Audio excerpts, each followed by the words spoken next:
নমস্কাৰ বন্ধু বান্ধৱীসকল, স্বাগতম জনাইছোঁ অল টিপছ 2.0 FG ইউটিউব চেনেললৈ। বন্ধুসকল, আজি ভিডিঅ'টোত ৰেপিথাৰ AB ইনজেকশ্যনৰ বিষয়ে আলোচনা কৰিম। এই ইনজেকশ্যনটো কি কামত ব্যৱহাৰ কৰা হয়, কম্পজিশ্যন, MRP, ছাইড ইফেক্ট আদি বিষয়ে সম্পূৰ্ণকৈ জনাম। আপোনালোকে ভিডিঅ'টো স্কিপ নকৰাকৈ শেষলৈকে চাব। বন্ধুসকল, ইয়াৰ কোম্পানীটোৰ নাম হ'ল ইপকা ফাৰ্মাচিউটিকেল প্ৰাইভেট লিমিটেড আৰু ই এটা বহুত ভাল ব্ৰেণ্ডেড কোম্পানী হয়। ভিডিঅ'টো আৰম্ভ কৰাৰ আগতে আপোনালোকক দ্বিতীয়জনক যিসকলে এতিয়ালৈকে আমাৰ চেনেলটো ছাবস্ক্ৰাইব কৰা নাই, আপোনালোকে প্লিজ ছাবস্ক্ৰাইব কৰি দিব আৰু কাষত থকা বেল আইকনটো প্ৰেছ কৰি দিব। বন্ধুসকল, এই ইনজেকশ্যনটোক আলফা বিটা ইনজেকশ্যন নামেৰে জনাজাত।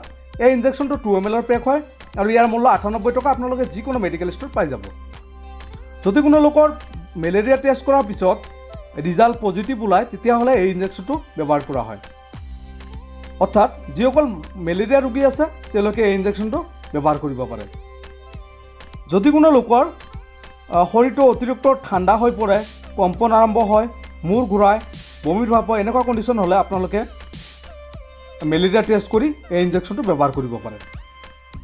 বন্ধুসকল, ইনজেকশ্যনটো ব্যৱহাৰ কৰাৰ আগতে আপোনালোকে মেলেৰিয়া টেষ্ট কৰি ল'ব। মেলেৰিয়া পজিটিভ ওলোৱাৰ পিছত আপোনালোকে এই ইনজেকশ্যনটো ব্যৱহাৰ কৰিব পাৰিব।